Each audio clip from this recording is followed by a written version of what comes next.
Chapter 2 Dreams of the Future. One day Laurie, from where he lay in his garden, saw the sisters set out for a walk. Where are those girls going? He thought. Each wore a large hat, each had a bag over her shoulder, and each carried a long stick in her hand. Meg had something to sit on, Jo a book, Beth a basket, and Amy her drawing things. They walked one behind the other. Are they going to waterfront? Thought Laurie, but they went out of the garden, down the road, and began to climb a hill leading to the woods at the top. Well, I think they might have asked me. Laurie decided to follow them and see what it all meant. By the time he was ready to go, he could not see the girls, but at last he found them sitting on the ground under some trees. They did not see Laurie, and he stood behind a tree watching them. It was a pretty picture. Meg was mending, Beth was playing her doll, Amy was drawing, and Jo was making some socks as she reads aloud. The boy felt that he should not have come and ought to go away, but he was lonely, and so he stayed. Then Beth looked up, saw Laurie, and smiled. "May I join you, please? Or do you want me to do?" he asked. Jo said, "Of course you may. We would have asked you before, but we thought you wouldn't like such a girls' game as this. You see, we like to play the characters from the book Pilgrim's Progress, and we usually do it indoors. This summer we decided to go on with it in the open air. As part of the game, we wear old hats and use sticks to help us climb the hill." "Well," said Meg, "as it is against our rules for anyone to do nothing here, you take the book and finish reading the story. Jo can go on with her socks." "Yes, madam," replied Laurie. "I'll do anything if you'll let me stay for a bit. I hate to be alone, for it's very dull down there." The story was not a long one. When it was finished, they sat for a time taking of all the things each wished to do in the future.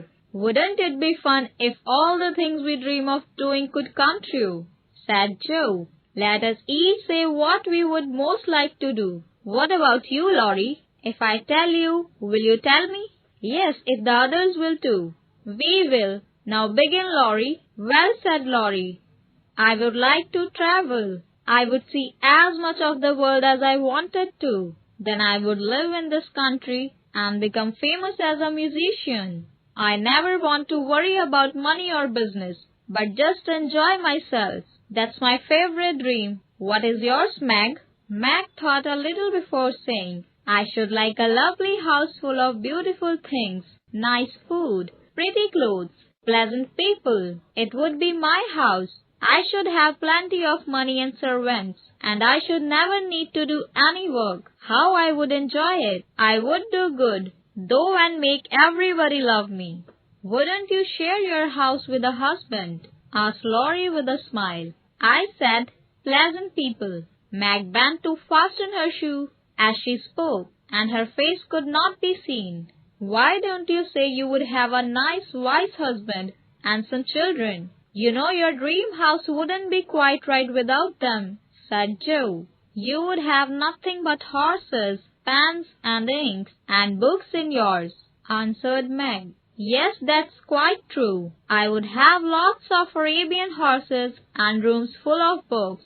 I would write with a magic pen, so that my works would be as famous as Laurie's music. I want to do something wonderful that won't be forgotten after I'm dead.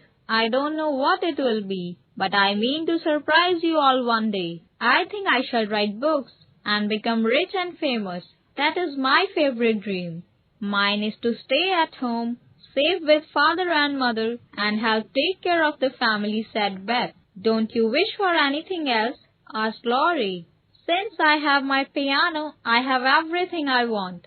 I only wish we may all keep well and be together. Nothing else." "I have so many wishes," said Amy, "but my favorite dream is to paint good pictures. I want to go to Rome to paint wonderful pictures and be the best artist in the whole world." "We don't want a lot, don't we?" said Laurie, "except Beth. We all want to be rich or famous. I would be interested to know if any of us will get our wishes." Well, if we are alive 10 years from now, let's meet. Then we can see how much nearer we are to our wishes than now, said Jo. She was always ready with a plan. We shall all be very old then, said Meg. I shall be 27. You and I will be 26, Laurie. Beth will be 23. And Amy 22. What an old party, said Jo.